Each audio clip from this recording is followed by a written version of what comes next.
Please be silent as we reflect upon our company motto. Obedience breeds discipline. Discipline breeds unity. Unity breeds power. Power is life. A philosophy so perfect in its logic, yet so deeply flawed by its very nature. This was the Umbrella Corporation's company motto, a promise of control and dominance that instead became a curse, dooming the company to collapse under its own hubris. Each clause in this statement served as a foreshadowing of Umbrella's eventual downfall, not only through the catastrophic accidents and betrayals that plagued the corporation, but because nature itself would never allow their twisted vision to succeed.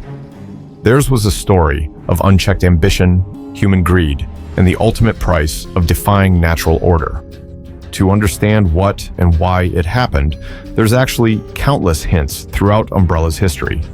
Moments that clearly foreshadowed its downfall and exposed the fatal flaws in its philosophy from the very start. The viruses and parasites in the series weren't simply lab creations, they all stem from nature. It began in Eastern Europe, where an ancient civilization worshipped the so-called Black God, believing it to be a divine source of power. In reality, as always, the supernatural had natural roots. The Black God was a vast fungal colony, thriving by absorbing organic material, memories, and genetic makeup from the dead around it. This civilization eventually fell, leaving only legends and ruins behind. Centuries later, a kingdom arose in the same region, ruled by 4 kings, said to possess supernatural gifts from the Black God. But just as before, the truth was tied to nature. The kingdom too fell, becoming a forgotten myth. By the early 1900s, the area was home to a simple village. In this village, Miranda, a grieving mother who lost her daughter to the Spanish flu, discovered the fungal organism in a secluded cave. Believing it held the essence of her child, she became infected, gaining abilities akin to those of the 4 kings. Her obsession with reviving her daughter drove her to experiment on the villagers, ultimately dooming them to monstrous transformations. One day, Miranda encountered a young university medical student hiking in the area. Though she intended to use him as a test subject, they became collaborators instead, driven by their shared interest in the fungal organism. But their partnership fractured when their goals diverged. Miranda sought only to revive her daughter, while the young man envisioned reshaping humanity itself. This clash of ideologies set the stage for everything that followed. Parting ways with Miranda, the young man carried invaluable knowledge with him. If such natural power could exist in one place, he reasoned, it must exist elsewhere too. This man was none other than Oswald Spencer, the founder of Umbrella. He joined forces with other brilliant minds, most notably James Marcus and Edward Ashford, and began scouring myths and legends in search of untapped natural power. One legend caught Spencer's attention: the rituals of the Ndipaya people deep in West Africa. According to their beliefs, a mystical flower granted superhuman abilities to those who survived consuming it. The murals painted a vivid picture of a god king who ruled an underground kingdom for centuries before tragedy struck. Monsters arose, and the tribe resorted to human sacrifices to keep them at bay. But control was fleeting, and eventually, the entire tribe, including the king, was annihilated. Spencer dismissed neither the stories nor the artistry of the murals. He believed the ancient people were documenting events, not imagining myths. Determined to uncover the truth, Spencer journeyed to West Africa to locate the lost Ndipaya kingdom. Among its ruins, later explored by Chris Redfield and Sheva Alomar, Spencer found a shadow of its former glory. While a few Ndipaya people still lingered in the area, the kingdom and its god king were long gone. However, the legends were rooted not in magic or superstition, but in nature. In an underground garden, Spencer discovered the legendary flower, known locally as the Stairway to the Sun. This was the source of the God King's power and his kingdom's downfall. Examining the flower, Spencer uncovered its secret. It produced an infectious virus capable of reviving dead cells, a natural phenomenon, likely millions of years old. He named it the progenitor virus. Returning with samples, Spencer was dismayed to find the flowers incapable of producing the virus outside their natural habitat. The unique conditions of the underground garden were essential to its formation. Still, Spencer recognized the potential. The ability to revive dead cells was the foundation of his dream, to create a superior race of humans. To fund and conceal his experiments, he established a pharmaceutical company, the one we know today as Umbrella. Unbeknownst to him, this was the beginning of the end. Like the civilizations and kingdoms before, the modern world, driven by the greed for absolute power, was poised to follow them into ruin, becoming nothing more than a cautionary tale buried in the annals of history. Umbrella grew into a massive corporation, specializing in numerous pharmaceutical fields, but only a handful of upper executives and select employees knew its true intentions. They established a base in Africa to continue their research on the progenitor virus, the cornerstone of their ambitious experiments. This breakthrough laid the foundation for their next project, the tyrant virus, or as it's more widely known, the T-virus. The T-virus would soon become the stuff of nightmares, a creation that sought to push evolution beyond the limits nature would ever allow. Designed as a bioweapon, it was being developed for sale to the US government, with the ultimate goal of accumulating even greater resources to fuel Umbrella's insatiable ambitions. Edward Ashford was stationed at Umbrella's newly constructed facility in Antarctica when the first major crack in the company's foundation appeared. Spencer orchestrated a sabotage, causing an accident that unleashed the progenitor virus within the facility. The infection claimed Edward's life, allowing Spencer to seize his research in a calculated act of treachery. Meanwhile, James Marcus was stationed at a boarding school deep in the Arklay Mountains outside Raccoon City. Umbrella repurposed the school into the Umbrella Executive Training Center, constructing a massive underground facility beneath it. Here, Marcus achieved a significant milestone in T-virus research, using leeches in his experiments. Emboldened by his success, Marcus turned to human experimentation. The results, though groundbreaking, were far from what he had envisioned, more horrifying than revolutionary. The growing paranoia within Umbrella began to surface as tensions mounted between Marcus and Spencer, each suspecting the other of treachery after Edward's demise. Marcus devised a plan to expose his findings to Umbrella's executives, aiming to usurp Spencer and take control of the company. However, Spencer learned of the plot and swiftly retaliated, shutting down the training facility and reallocating its resources and personnel to other projects. After this, Spencer orchestrated James Marcus's assassination, carried out by William Birkin and Albert Wesker. Wesker was arguably one of the most significant pieces in this puzzle, a creation that embodied both Spencer's greatest triumph and ultimate failure. Born from the vision Spencer conceived in that cave in Eastern Europe, Albert Wesker represented the culmination of a dream: to create an advanced race of superior humans, transcending the limitations of ordinary humanity. Spencer envisioned this race as the foundation for a reshaped world, with himself as its godlike ruler. This ambition took form in the Wesker Project, an initiative designed to selectively gather children born to parents with exceptional intelligence and superior genetic traits. These children were taken under Umbrella's care, provided the best education, and trained under strict company supervision. They were stripped of their identities and given the surname Wesker before being sent out into the world to explore various fields of expertise as adults. Out of these candidates, only 13 children proved exceptional enough to move on to the project's next stage, injection with a prototype virus. The results were catastrophic. Of the 13, only 2 survived, Albert Wesker and Alex Wesker. Albert, notably, had not yet been injected with the virus at this stage, but was already employed by Umbrella, while Alex, who had received the injection, had a pre-existing terminal illness that the virus failed to cure or enhance in any way, merely prolonging her life temporarily.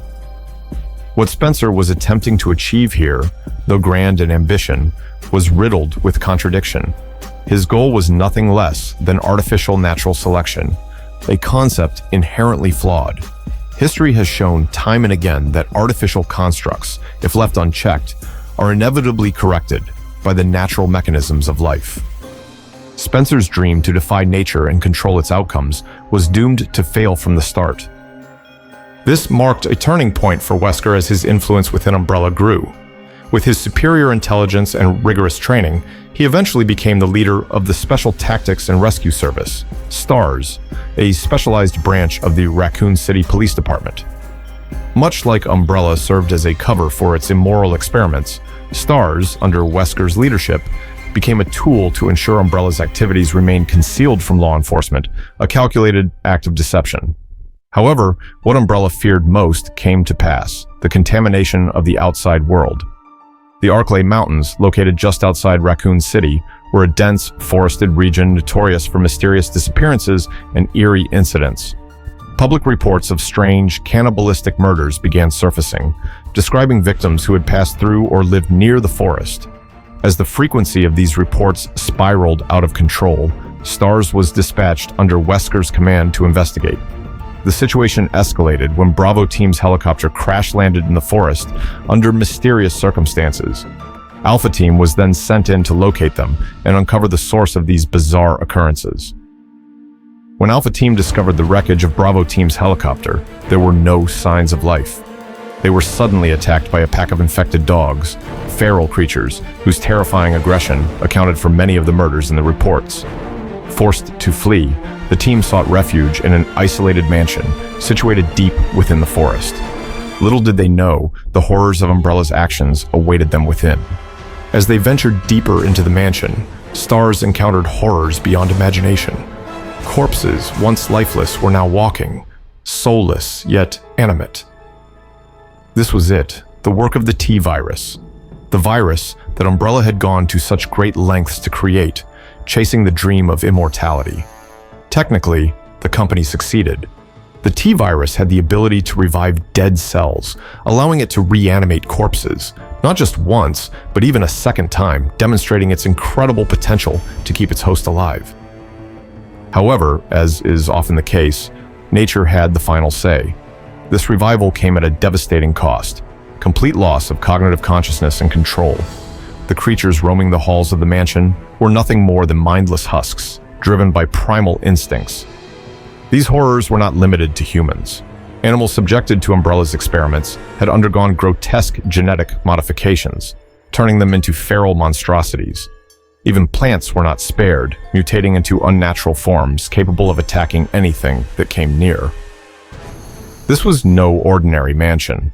It was the Spencer Mansion, a front for one of Umbrella's secret research facilities.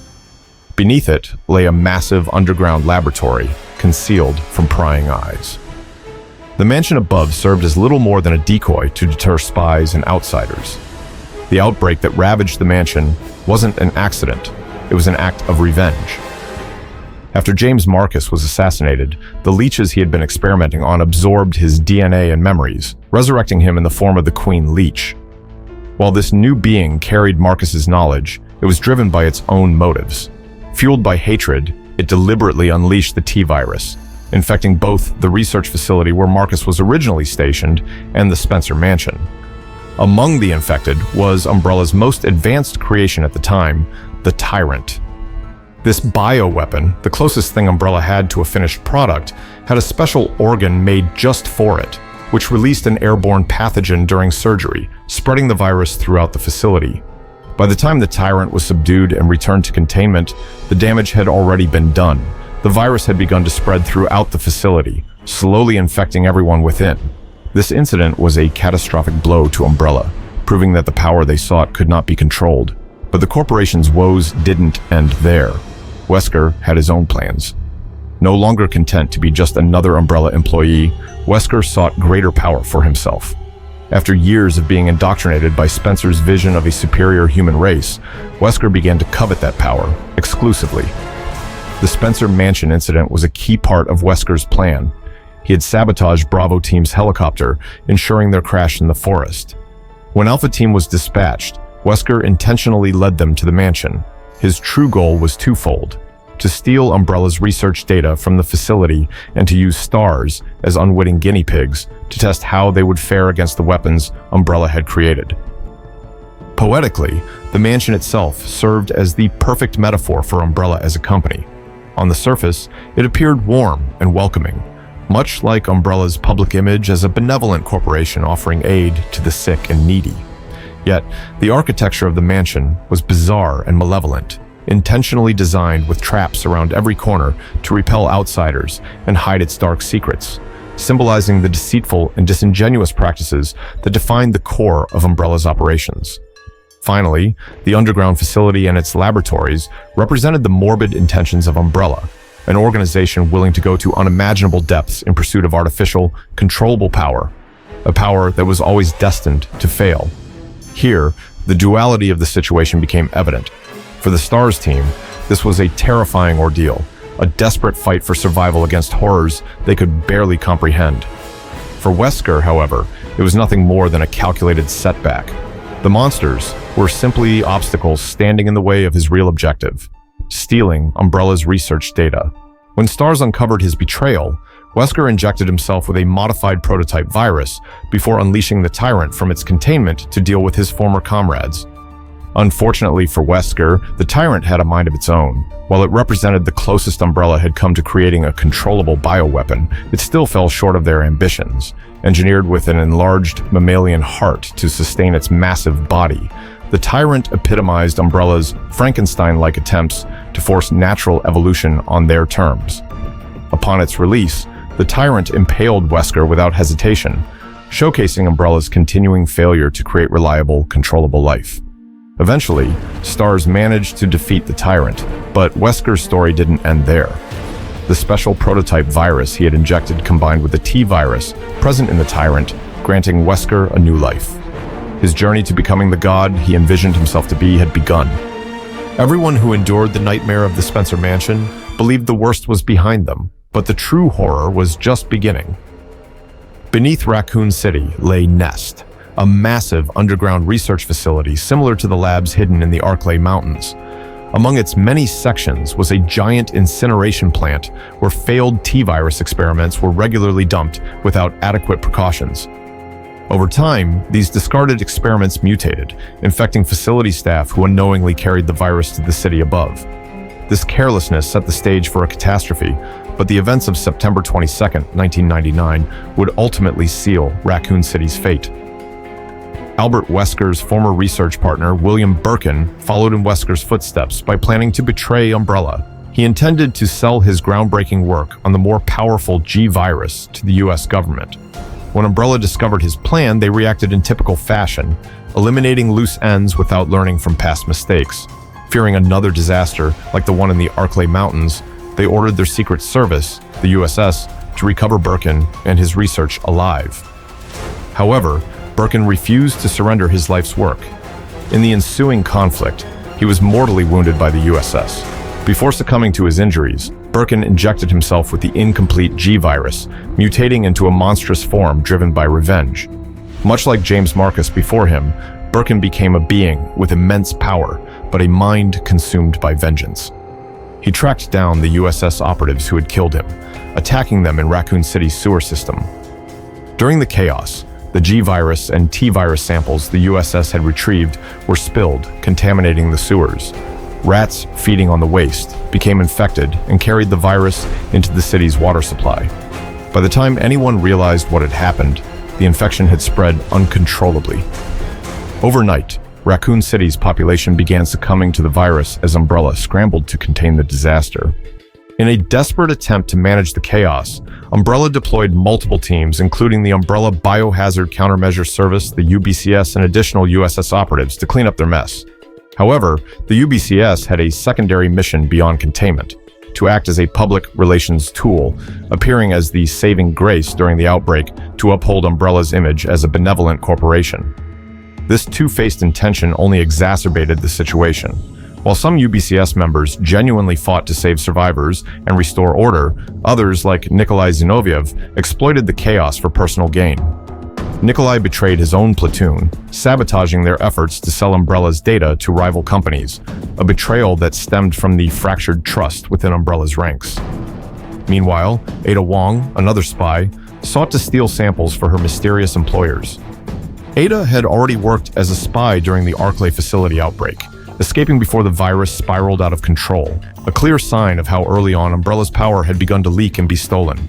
Now, in Raccoon City, she was again on a mission to retrieve Umbrella's most dangerous creations, further complicating an already dire situation. At every step, Umbrella's research risked falling into the wrong hands. Yet, considering their reckless decisions and ethical failings, one has to wonder, was it ever in the right hands to begin with? The virus had spread too far and too fast, and any hope of saving Raccoon City was lost. In a desperate bid to prevent the virus from escaping beyond the city's borders, the United States government took the ultimate step, sterilizing the city with a nuclear strike. The explosion obliterated every trace of the T-virus, reducing Raccoon City to ash and leaving no room for survival. This catastrophic event marked a point of no return for Umbrella. Survivor testimonies, evidence gathered by those who had been betrayed, and leaked information exposed Umbrella's misdeeds on an unprecedented scale.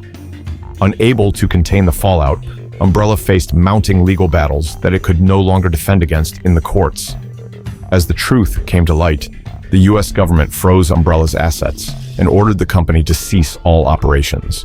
With its reputation shattered and its operations dismantled, Umbrella's stock prices plummeted, driving the corporation to financial ruin and marking the end of one of the most infamous companies in history. Even though the company was finished, the two most significant figures in this story remained at large, and letting them roam free was not something the world could overlook. Spencer, the man who started it all, and Albert Wesker, still hell-bent on amassing as much power as he could, had their own plans for the future. Spencer had secluded himself from the outside world, hiding in one of his mansions. The man who had once dreamed of being a god was now a shadow of his former self. Consumed by paranoia, his grand ambitions reduced to desperate attempts to stave off his inevitable mortality. Wesker eventually tracked him down, leading to a final conversation about Spencer's plans to create a superior race.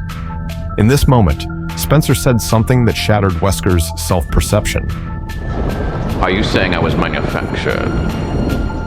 Wesker came face to face with the harsh truth. He wasn't the superior being he thought he was.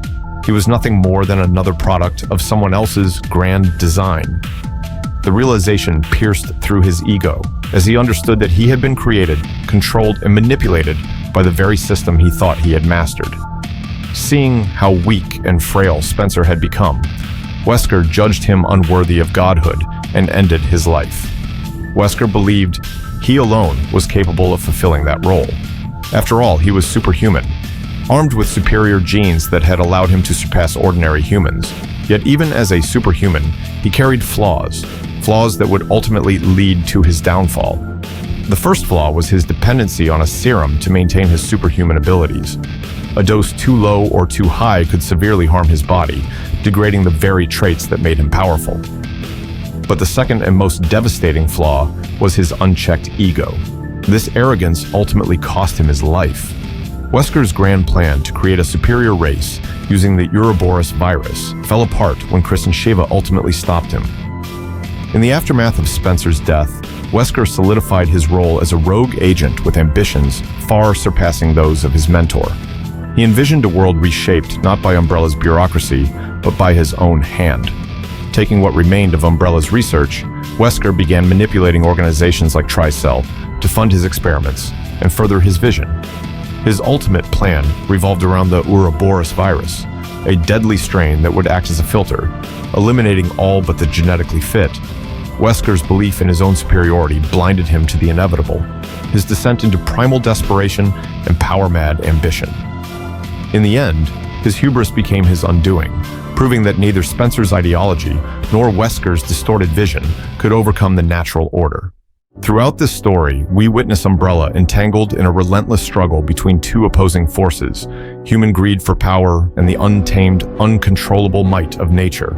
Two sides of the same coin, forever at odds, destined to clash but never to coexist.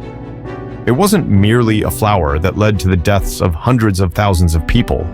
It was humanity's insatiable urge to exploit nature, its refusal to leave it undisturbed, and the greed that drove mankind to twist nature's beauty into instruments of devastation. From the very beginning, when Spencer saw the power Miranda had gained, he ignored the glaring lesson from history. Every civilization and kingdom that attempted to harness these natural forces met a similar fate. They all crumbled into nothing more than myths. The kingdom of the Four Kings and the underground ruins of the Black God were not sustainable. They were consumed and extinguished by their own attempts to control the very power they revered. Despite this, Spencer dedicated his life to seeking a power that was, from the start, destined to become a ticking time bomb. This brings us full circle to Umbrella Corporation's infamous motto: obedience breeds discipline, discipline breeds unity, unity breeds power, and power is life. At every step in Umbrella's story, we see how each clause in this philosophy unraveled, its logic dismantled by betrayal, corruption, and the unyielding force of the natural order. Obedience breeds discipline. Trying to attain discipline through obedience is a gamble that rarely pays off in the long term. No matter how many followers you have, there will always be dissent. Some who disagree with the ideology they are meant to obey, and others who resent their position in the hierarchy. Personal greed and the need for freedom inevitably come into play. After all, gaining power for oneself often means stripping power away from others. When this happens, not everyone will sit idly by. Some will seek to overthrow the system to take control, while others will betray it entirely. Within Umbrella, this dynamic played out repeatedly. Key figures, such as William Birkin, Nikolai Zinoviev, James Marcus, and even Albert Wesker, each contributed to the corporation's downfall in their own ways. Not one of these betrayals stemmed from moral opposition to Umbrella's actions. Instead, each was driven by personal ambition. Birkin and Nikolai sought to sell Umbrella's secrets to outside parties. James Marcus, betrayed by Spencer, sought revenge, while Wesker aimed to seize power for himself, envisioning a world reshaped in his own image. However, it would be a mistake to see Umbrella as the victim in this story. Many of its employees carried out the corporation's orders without question, blindly following commands that led to their own ruin. From being used as test subjects in horrific experiments to falling prey to the very bioweapons they created, their obedience earned them no reward. Even those loyal to the company, such as the UBCS operatives, were rarely motivated by genuine belief in its ideals. Most were driven by money, not principles. This is why obedience within Umbrella was doomed to fail. The smallest betrayal often led to devastating consequences. Whether it was Marcus's revenge, Birkin's actions with the G-virus, or Nikolai sabotaging his team, the human factor made sustained obedience impossible. A company built on secrecy and immorality was bound to collapse under the weight of its own contradictions. Discipline breeds unity. Umbrella's collapse can be traced to its inability to foster unity. Even within its leadership, infighting and betrayal were rampant. Spencer, the founder himself, orchestrated the deaths of his closest allies, James Marcus and Edward Ashford, to claim their research as his own. This lack of trust at the top filtered down throughout the corporation, ensuring that no one worked for the collective good. Instead, every key player pursued their own agenda. Even loyal scientists like Birkin and Wesker eventually turned against Umbrella when they realized they were being used as expendable tools. Umbrella's very foundation was built on deception.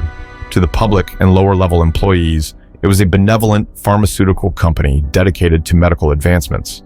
But in reality, only a select few knew the truth, that it was a front for bioweapon development.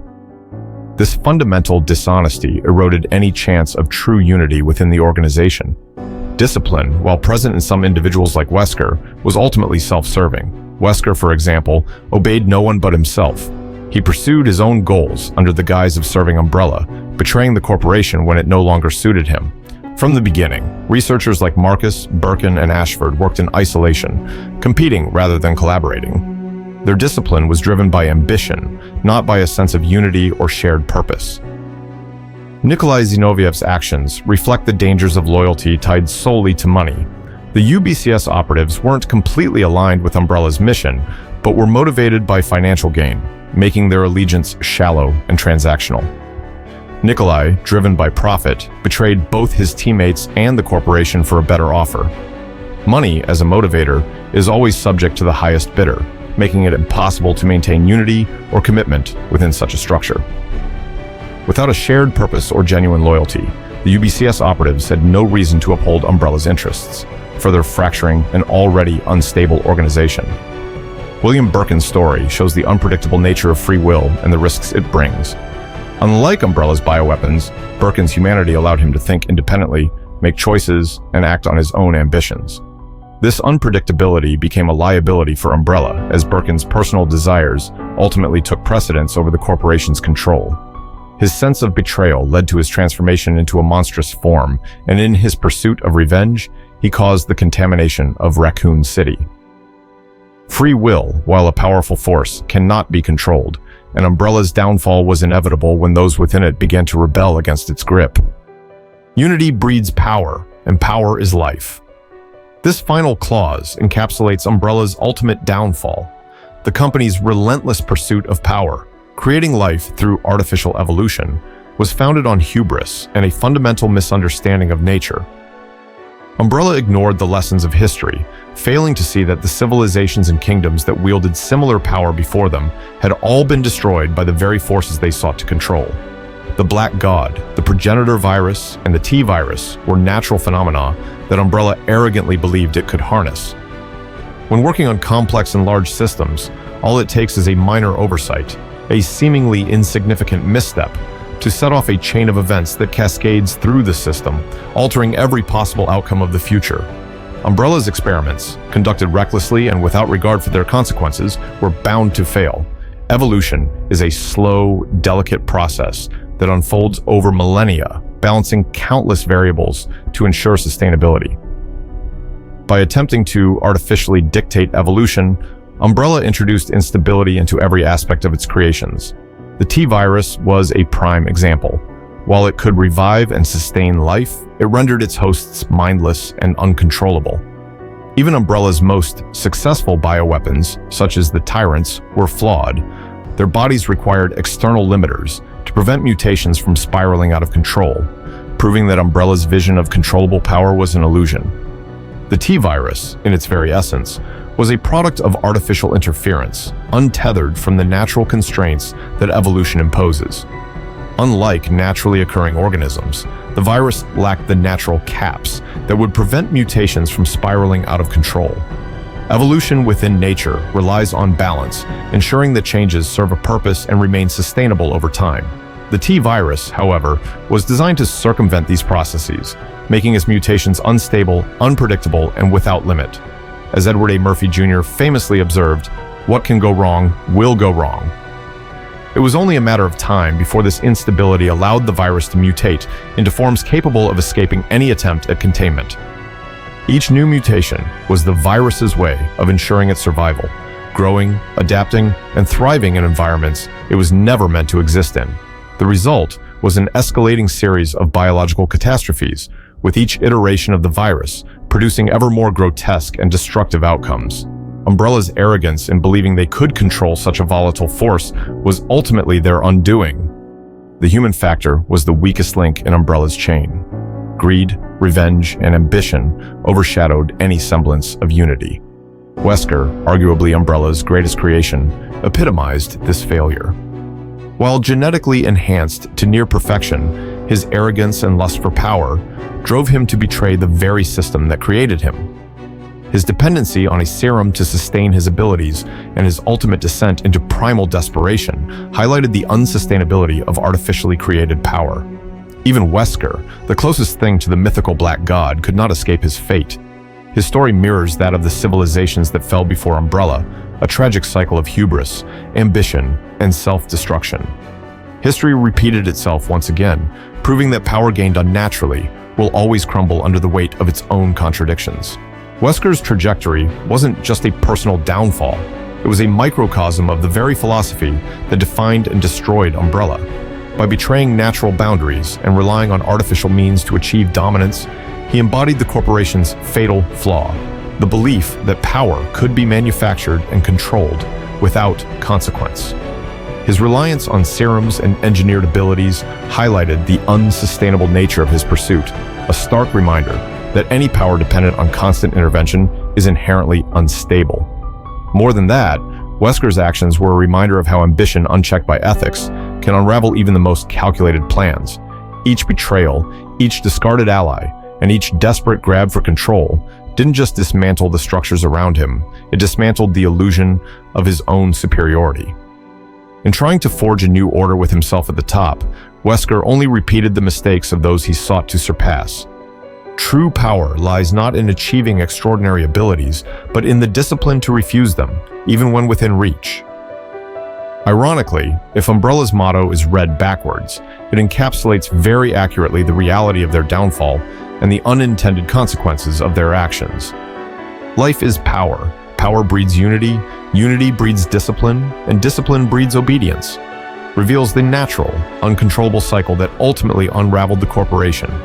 It suggests that life itself, in its rawest and most untamed form, is the true source of power.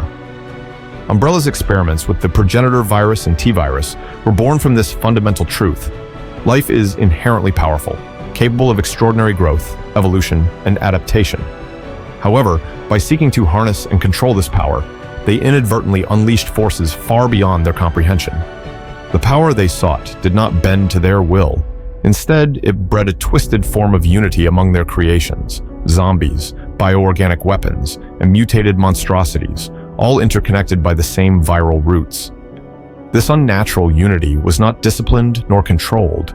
It was chaotic, driven by primal instincts rather than the calculated order Umbrella envisioned. The very creatures they intended to command turned against them, highlighting the fragile delusion that they could impose discipline on such raw, unbridled power. What Umbrella misunderstood is that discipline and obedience must be mutual and organic to function. They believed they could enforce obedience through manipulation and domination, whether it was over their employees, their experiments, or even humanity itself. Yet, their entire system was built on a foundation of lies, exploitation, and a disregard for the natural order.